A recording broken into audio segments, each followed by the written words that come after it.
Good morning. Good morning.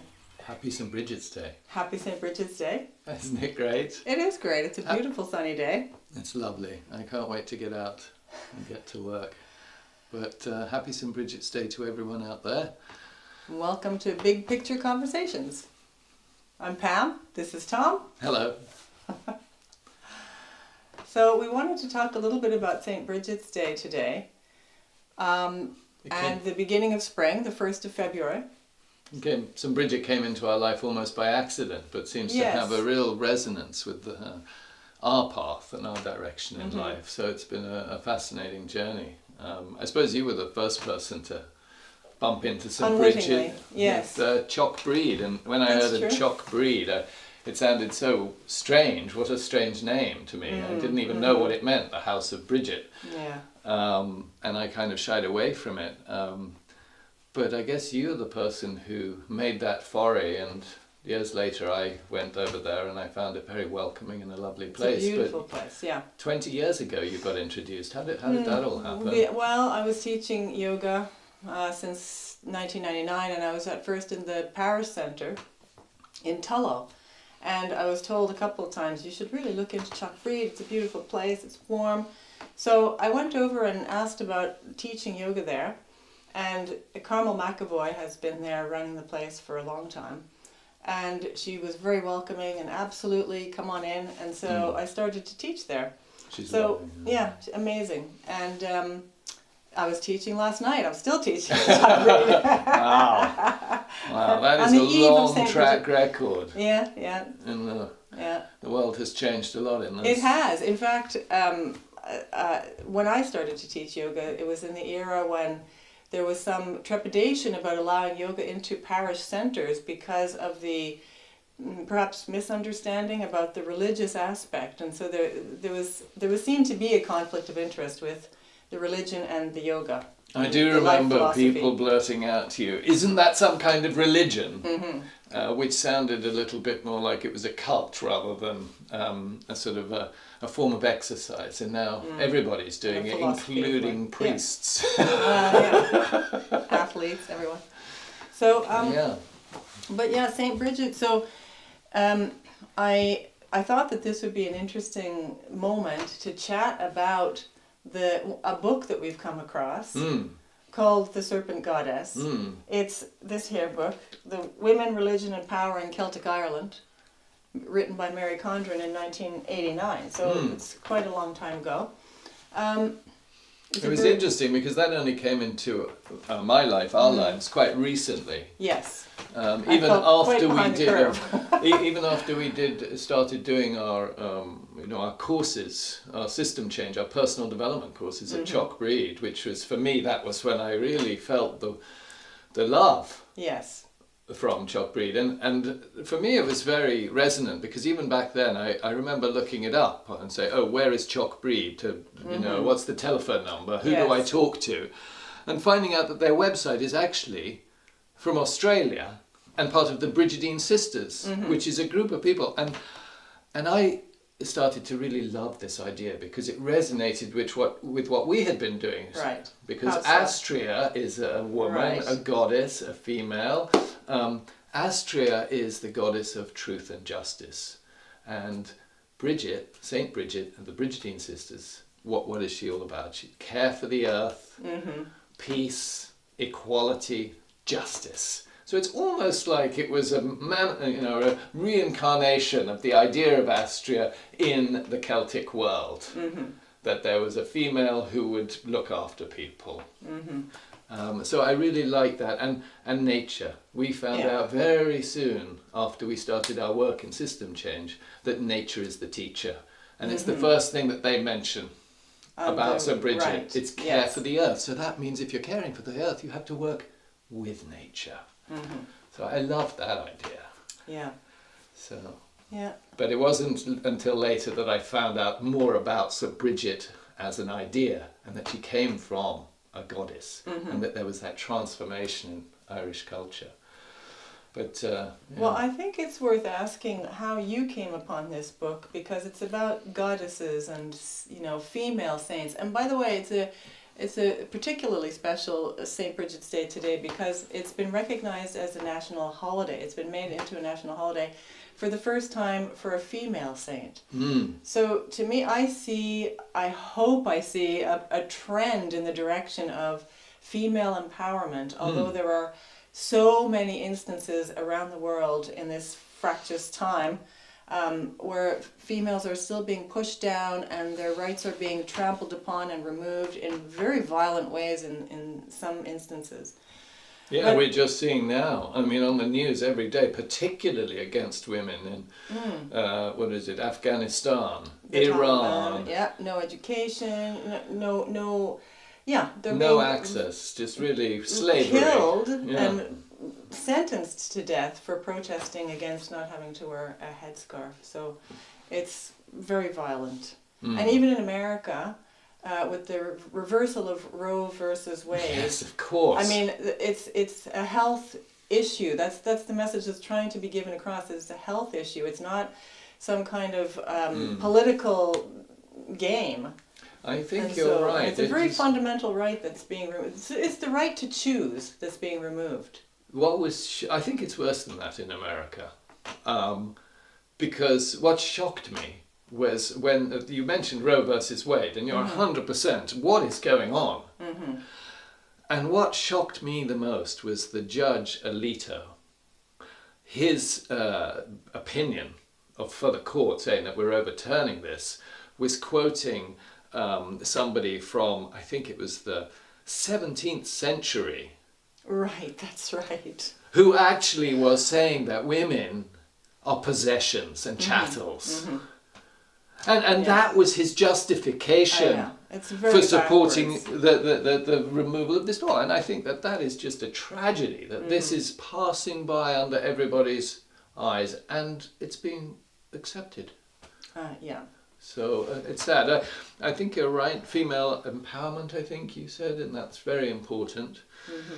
For me, it just is sort of stepping away from the boy-girl issue. Right. And becoming a little bit more generic. Something that I think has been important is the feminine qualities which have been pushed out of our cultures.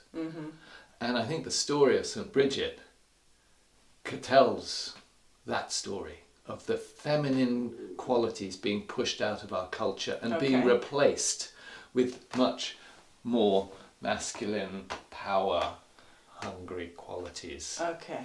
So, for example... Where does that come from? Is that from the book? Well, I certainly see it in the book. Okay. But just prior to the book, before all of the work that we've been doing for 20 years, my question in the financial service industry was looking around and saying, well, if we want to grow these companies, why are we not nurturing them? Right. There was very much a top-down command and control approach to management, investment and so on. Now, I was working in a venture capital industry. It's got a terrible name now, but I love that because it was about partnership with others and providing ideas and so on to help an organization grow, be nurtured with values. And so what I wanted to do was see people being given responsibility and share in the growth as the feminine, right? Not female, the feminine. Would be to nurture and bring the children together, bring the community together, have a much flatter kind of community. It is not a quality that I associate with finance at all. And capital is the idea of nurturing. But when you say it like that, it makes sense. But for me, right from the beginning, that was how to get a good return on investment. Right? It's like a child. You can send them to the good school, but if you don't teach them to be decent people, they may be bright, but they're going to be dysfunctional in society. Same with the organization. So that's why we use the anthropomorphic analogy to understand organization structure and behavior. It can be very helpful. It's, again, using nature as the teacher. But I think that the book, this book, was a revelation in showing how that transition had actually taken place in history. So first of all, how did you come upon this book? Oh, that was a funny little story and a happy accident, like so many things that have happened to us on this crazy cosmic journey. So Michael Hickey, who you know, came over with Richard Aller once upon a time and told us his stories about Australia and growing Yes. spuds in the desert and That's so right. on, and his sort of change of mind. And I found that fascinating, so I wanted to go and talk to him and give him an opportunity to share that wider. So I went over and we had an interview, which everyone can see online. That's right. Very interesting guy. I walked around his farm, which isn't on the video, but it's... And Michael, by the way, is he's one of the original founders of the organic movement. Well, that's is that right. Yeah, and So he and too, so Richard there is that started back nature 40 connection years there ago. as well. Right from the beginning, before people knew what was happening. And we walked around the Okay. farm, for example, and the hedges are not cut. So there are Right. shelter belts and other food and the insects and so on, which make the environment much more vibrant for the cattle, which he is nurturing. And he started by growing beef cattle and cutting it up, freezing it and delivering it to the university up in Dublin, because there were people up there who were prepared to take good food. Okay. And that's what they wanted. And so he actually made a living doing that by having whatever it was, 10 cows a year, which he was able to deliver by his van up to Carlo. We had this conversation. It was wide-ranging. It spoke a lot about patriarchy, which I believe is a big problem in our society. Obviously, if I'm saying, well, where are the feminine qualities? Yes. Well, they're not in a patriarchal system. They're just not there.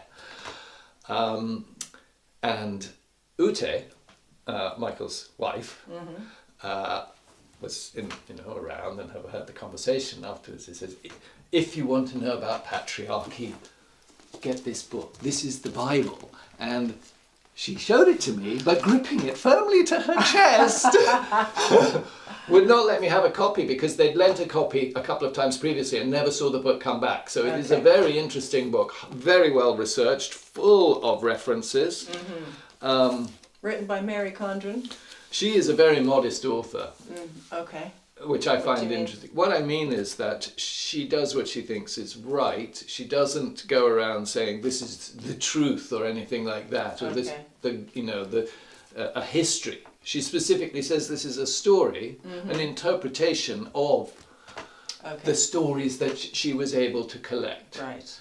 One of them, I think, there's something called the Tane, which is a book of old legends and so on. So she was able to take out different bits of stories, starting with Matcha and then Brigit, and coming through to the modern era. But before about 1,000 years ago, there's not, the evidence is limited. And the story of Brigit starts 1,500 years ago, really. And the story of the emergence of patriarchy as the dominant system around the world, that started longer ago, right. 4,000, 5, 6, something like that, and that is the first chapter in the book, which again I found fascinating. Okay. Yeah. So and the serpent goddess, what's the progression from goddess to saint? Well, the serpent.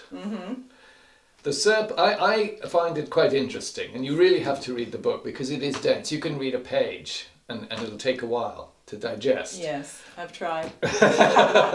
So the goddess, of course, is Brigit. The serpent is the snake. Okay, and so there is a bit of this sort of archetypal story in the background. The emergence that is described in the book is, I believe, a very plausible history because it fits very well with the Hellenic framework that we have tried to share of how human consciousness has developed, human awareness, well, not human awareness, consciousness, because clearly other creatures have an element of consciousness, right? The dog has a consciousness, memory in it, there's a relationship, but it's a very low-level consciousness and awareness, whereas humans can raise themselves up to the point of actually being able to step out and see the world that we live in, or see ourselves. Right. Even We primates seem to have can't do that. imagination and the idea to deal with things that don't ideas. exist. Yeah. Things that don't exist. Okay. Yeah. So that's a Which differentiates us. Okay. Yeah. And you've also mentioned an unfamiliar So word, which is holonics. Well, that's the framework, and it's a generic engineering term rather than trying to put a label on it, a trademark, and go around saying, I've got a special system. Oh. Yeah. Right. What we're trying to do is say, this is just a name for how nature works, how existence happens. Okay. And Hellenic patterns, what that means is it's basically all is one. Okay, entities within the system are entities in and of themselves, Right. but they're also subsets of a bigger system. So, Okay. for example, my heart Yes. is a heart on its own, but it's part of my body. Okay. So it's holonic, it's both. It's not a separate thing. The heart is not separate from my body. Yes. I am a separate entity, but I'm not separate from the family or from humanity. I have to interact with all of those That's things right. around Okay. me. So I'm part of that system, and on and on and on. Okay. And so that's a novel way of thinking of things. It's a bit different from the sort of mindset that emerged in the last few centuries of a very discrete existence, right? Things are separated. There's good and bad, Okay, I see. black and white, Yes. boy and girl. Yeah. Us and them, you and me. Yeah. And one of the big challenges is that gradually the idea of a metaphysical existence, a non-physical existence, has been pushed out of science, although it's clearly a part of Has science. been pushed out of science. Yes, there is I not thought it very had been much. pushed out. I mean, the Eastern philosophies continue to use the idea That's true. that we all is one, that we are all one, and first of all, mind and body are one. Mind, body, spirit are one. There's no separation, but also that we are just part of the cosmos. That we are part of everything together, and that is supposed to be the enlightened state, to realize that and to live that.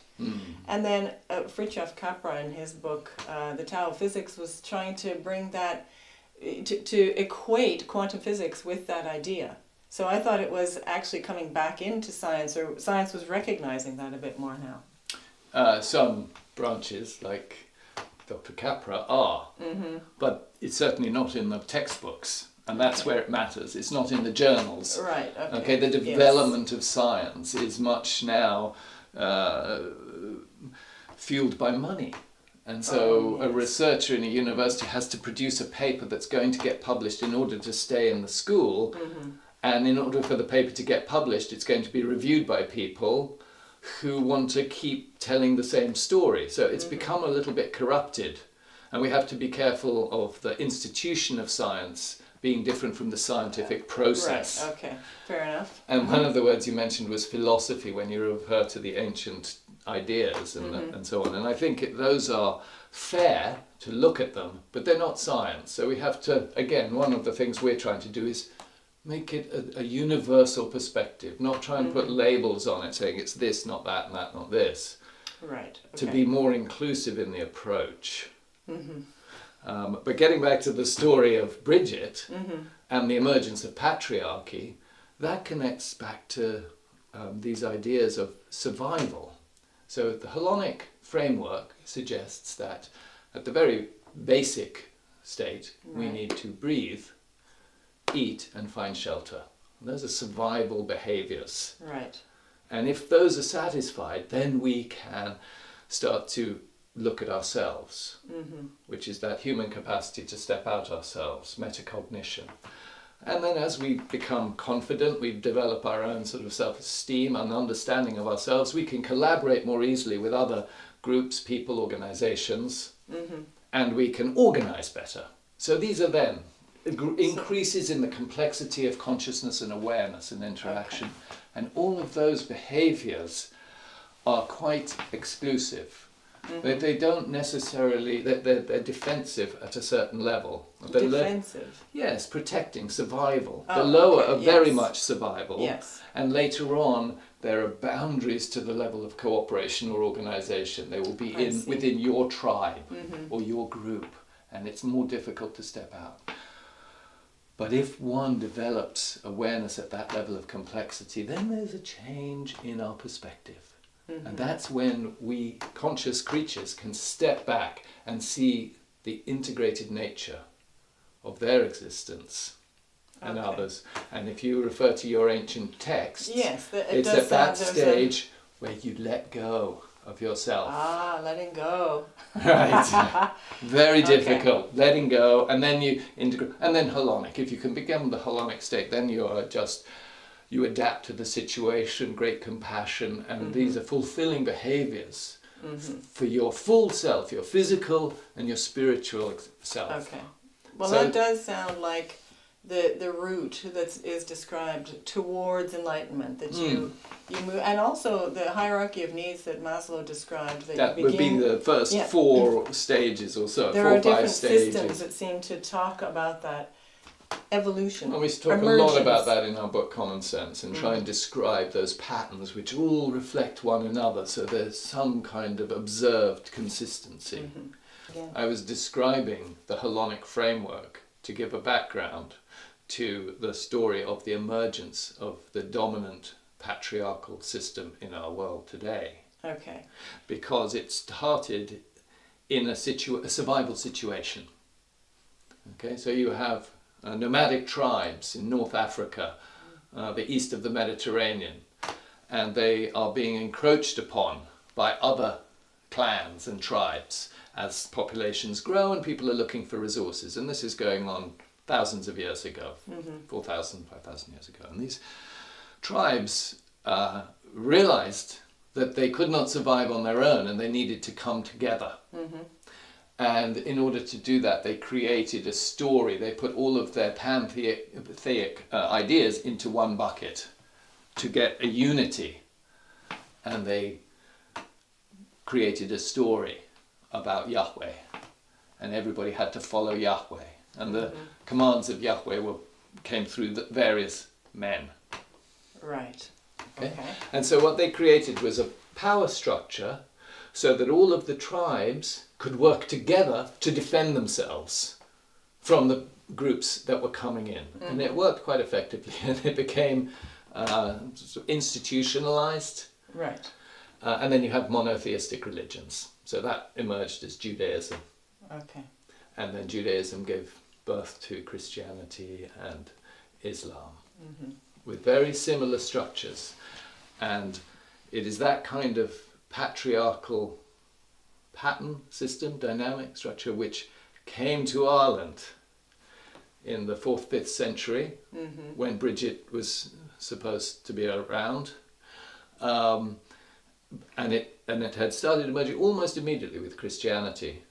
And the big change happened, of course, in the 12th century when the King of England got permission, even instruction from the Pope, who actually was an English guy, to have a crusade to Ireland, to expand the Catholic Church. And it was a plantation, a crusade over to Ireland, which Henry II pursued and brought over people to Ireland. And that was really the end of the traditional Irish cultures. Brigit had been pushed aside. She had been demoted from a goddess to a saint, and then you had the rape of the abbess of Kildare in the 12th century, and that was the final nail in the coffin of women having any power.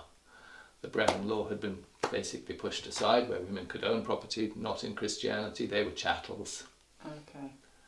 And now today it continues. Well, it does continue. That's the problem. I mean, there has been like an improvement, I suppose, in the situation, but the mentality is still there and the patriarchy is still there. So if that's been being developed for thousands of years, it seems pretty intractable.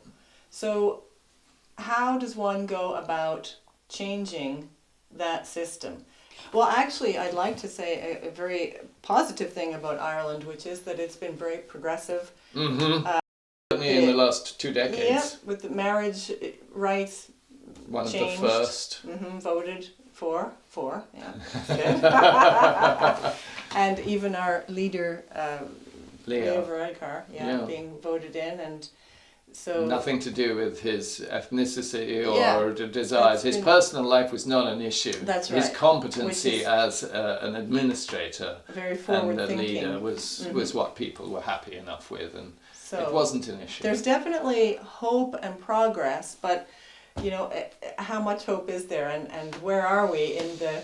Well, I think you said, how do we move on? And all I can tell you is that it's very, very difficult, and but it's worthy. It's worthwhile. It's a good thing to do. Certainly that's been my experience. And it's the right thing to do.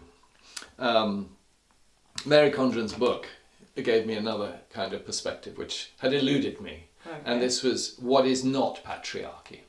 What's the opposite of patriarchy? Well, I'd like to say matriarchy. But of course it's not. Right. Because that's what exactly, it's the pyramid of power again. Right. So it's not. And you see it a bit in the sort of the suit world, the world of business these days, and you get the executives and they talk about the glass ceiling and women getting to the top, and the women, and who is the woman who wrote the book Lean In? And oh yes, Sheryl Sandberg, the Facebook executive. So these are kind of advocates of being more masculine in order to succeed in this power structure. Right. But I don't think that's going to succeeding actually within. change the dynamic of the whole system. And it won't even necessarily change this gender bias. But the book gave me a new word, which really hits the nail on the head. Matrifocal or matricentered. And of course that resonates because people say, where do you come from? Yes. And I say my mother, because we all come from our mother. And that's again that holonic perspective, that all is the same. We're not different, fundamentally different. We come from our mother. And that's why it worked with that matrifocal society. You knew who your mother was. And your mother knew that you were her child. That's right. But you didn't necessarily know who the father was. Because people were going around and you just didn't know how babies were made. At that level of unawareness. There was a time when, unawareness. And it was more likely that your mother's brothers would look after the children. You're than going the back father. to a particular era or pre... Well, this is Irish culture at the time of Brigit. Okay. So 500, 600 AD. The Brehon laws, women had the right to own properties and so on, and it was that clan culture, the communities, how you live in a natural environment. You must work with others, but it wasn't, I mean, there were leaders and so on, but it wasn't that dominant. And there was respect for the value of both sides of the equation. There was husbandry and whiffery. They would work together, the animals, the plants, the house, the country. It was a dynamic interplay, certainly more than it seems to be today. So I think, matrifocal is the opposite. Matricen is the opposite of patriarchy. But at the end of the day, we really just want to have compassion for one another and for the world and move forward towards positive values rather than a dominance. So I think matrifocal, why do I say that? Because awareness is the route to change. If we're going to change, you just become aware of the fact that we are living in this pyramid of power, and you say, but wait a minute, do I really like that? And does that mean that I'm working every day? You talk about the Amazon workers. They're not the only ones who are chained to their jobs to pay the mortgage, buy the rent, send the children to school. Yes. And, have the cachet, look good next to the neighbours or the friends or the people they went to school with and so on. And so I think my epiphany back in Indonesia in 1992, 1991... Right. 1991 was that the world is ruled by fear and greed. But we are humans and we have one thing that differentiates us from everything else, altruism. Right? That's humans. We have this social drive to share and love. And if we can put the greed and fear of this hierarchy of power to the side, or at least below, make it the dominant culture, we can move to a world with more love, more sharing, where we thrive. But we are going to have to let go of some things on that journey. Well, a wonderful marketing woman, Finola Howard, always says that the price of the new life is the old life. So change is not so easy. Well, Pam, we know a bit about that. We do. But I think we'll just stick with Happy St. Brigid's Day and the notion that awareness is the first step towards change. So I hope you really enjoy the day. We're going to enjoy something this evening as well, which is the County Carlow Environmental Network has been running a film festival for a few months. It's a monthly film that's free to attend at the Carlow Visual. And this evening, I think it's the Kildare Environmental Network that's hosting it. It's still at the Visual in Carlow. Deirdre Lane. Amazing Deirdre. Amazing Deirdre, Yeah. founder of Shamrock Spring. So thank you very much. Have a great day. Happy St Brigit's Day. Happy spring. Thank you.